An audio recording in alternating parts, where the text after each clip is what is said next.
Good morning, and thank you, Leo, for that overly kind, generous introduction. But more importantly, thanks for your leadership and thanks for your friendship. He and I have been friends and colleagues for a number of years, and I know anytime there's a good fight, I know Leo will be on the side of working people. Let me tell you that I'm honored to be here with all of you and to say a few words on behalf of the 12.5 million working men and women of the AFL-CIO unions. Today we're focused on the biggest issues facing our society, the intertwined challenges of an endangered global climate and our nation's endangered prosperity. Now, we must solve both of those challenges, and we must solve them at the same time. Why? Because they must be solved together, not just because it's the right thing to do, which it is, but because if we don't solve them both, we aren't going to solve either one of them. Now, runaway climate change and the threat of global climate instability endanger not only prosperity, but human civilization. Now, that's a fact that we dare not ignore. But we must face the political and the economic realities preventing us from action to stop climate change as clearly as we must look at the science. So today I want to talk to you about two realities that we must face, that we must understand, and that we must challenge. The first has to do with inequality and the way that inequality prevents action. And the second is trade, and how trade policies will undo everything that we seek to achieve if we don't change the way that our trade policies deal with carbon emissions. Now, President Obama rightly says that inequality is the defining issue of our time. It is also the key to the climate fight, because inequality erodes the basic sense that we are all in this together, and that together we must meet the terrible threat of climate change. But we did not become unequal by accident in the process. You see, for more than 30 years, powerful people have made economic decisions in this country with the clear purpose of lowering wages and diminishing the economic security of working people. Policymakers decided to engage with the global economy through trade deals whose real purpose was not trade, but empowering and enriching multinational corporations. And the ultimate result has been a downward pressure on wages and consumer and environmental standards. Now, corporate leaders took apart the pension system with the help of some pliant politicians. Other politicians chose tax cuts over investing in our future. And the result is a D-plus infrastructure, public education drained of resources and under attack by the power of private wealth. Now, let me just tell you one fact that pretty much says it all. I recently returned from a trip to China. And in the last few years, China and the U.S. both committed to build high-speed rail networks. But starting in 2010, the U.S. chose the path of fiscal austerity, while China created jobs through public investment. Today, the U.S. has not a single mile of high-speed rail, while China's high-speed rail system carries as many passengers as the entire domestic U.S. airline system. Today in the U.S., 5 years after the financial sector meltdown, Corporate profits are up, the stock market is way up, and the median family income is down 4%. And just last week, a New York Times article explained how big corporations are adjusting their business models to a nation in which the middle class is disappearing. Now, that's not a recipe for convincing the Main Street American public to support more big changes that affect the whole economy. See, brothers and sisters, the challenge of climate change can only be solved when we find a formula based on clean energy that also meets the real needs of regular people in their everyday lives. Our need for decent work and pay, for access to energy and water, for healthy communities, food security, and so much more. It's not good enough to simply call for an end to carbon emissions. We have a responsibility to think carefully about how to actually make change. And I'm here to say that the discussion must begin with dialogue and negotiation with those whose lives and communities, health care and pensions are all bound up with carbon-based fuels. Simply demanding that plants and industries and projects be stopped and shut down, I got to tell you, that poisons the well politically. People who want to stop climate change must engage with the people whose lives and livelihoods are at stake here and now, and we must join together for positive, job-creating approaches, or we will all fail. Now, real leadership means finding tens of billions of real dollars for both investment and just transition. The alternative is the continued politics of stalemate and inaction. Now, just consider one example. The main pension for retired coal miners, covering over 100,000 people, needs an additional $2 billion to meet its obligation. Now, any workable, equitable path forward on climate must include making sure those miners and their families get what they've earned through a lifetime of backbreaking and dangerous work. Now, $2 billion sounds like a lot of money, but think about it this way. It is literally less than the increase in a billionaire's wealth for the year 2013. One billionaire made more in 2013 than $2 billion. Now, so it's not a question of what we can and cannot afford to do as a society. This is a question about what we choose to do or not do. Now, I know my friends from the environmental movement here agree because of the tremendous support, I mean tremendous support, that the environmental community gave to the fight to hold Patriot Coal and Peabody Coal and Arch Coal to the promises that they made to the men and women who made them rich. As someone who began his working life in a coal mine, that support means the world to me personally. And I want to thank you on behalf of coal miners everywhere who spent their working lives in hard and dangerous work and today struggle to maintain their health care and their modest retirement.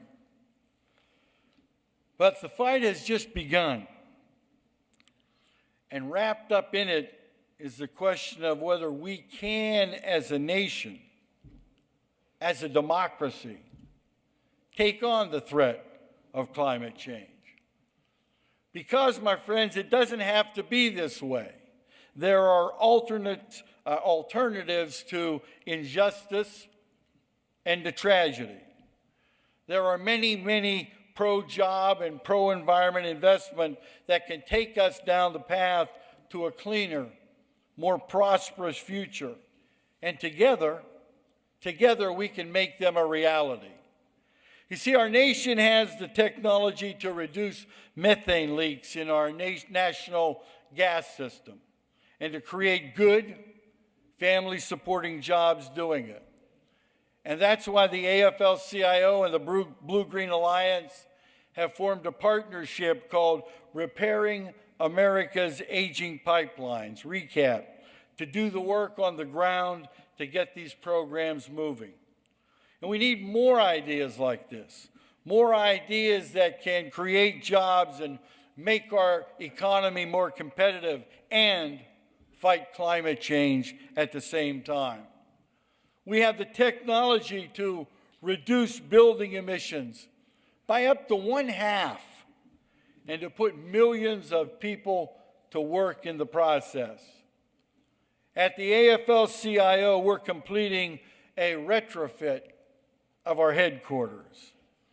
And I'm proud to say it will make our building the greenest in the city, financed by the pension fund of working men and women of the electrical workers. You see, there's no reason other than the dysfunction of our financial system that we can't retrofit every large building in America. But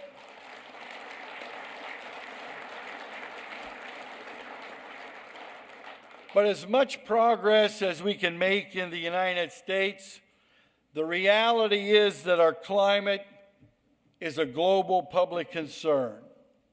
And moving emissions from one country to another doesn't help us clean up. Now, I know a lot of people in this room have focused these last few weeks on fighting for a new trade model and fighting to stop yet another fast track to more NAFTA-style trade deals. And I know many people in this room are aware that language in the Trans-Pacific Partnership Agreement threatens to undermine our ability to protect the environment in our country and globally. But I got to tell you, the stakes are even higher than that. You see, while we have much to do in the United States, the reality is that our economy is far more efficient in the ways that we produce goods and services than many of our major trading partners. For example, we run our largest trade deficit with China. China emits more than 4 times as much global warming pollution per dollar of output as we do.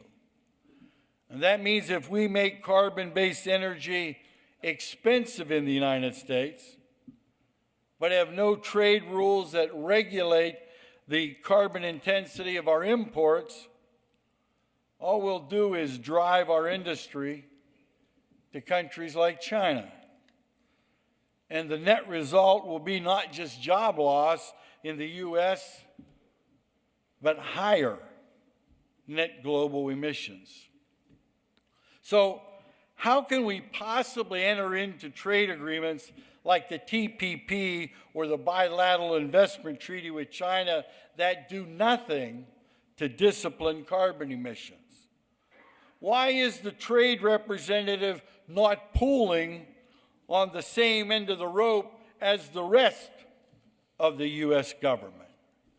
Why is the trade representative negotiating an environmental chapter that doesn't address our biggest environmental threat? And why is the U.S. trade representative not a participant in the interagency group on climate? And why are we negotiating more trade agreements with inadequate labor rights language and special legal rights for corporations? See,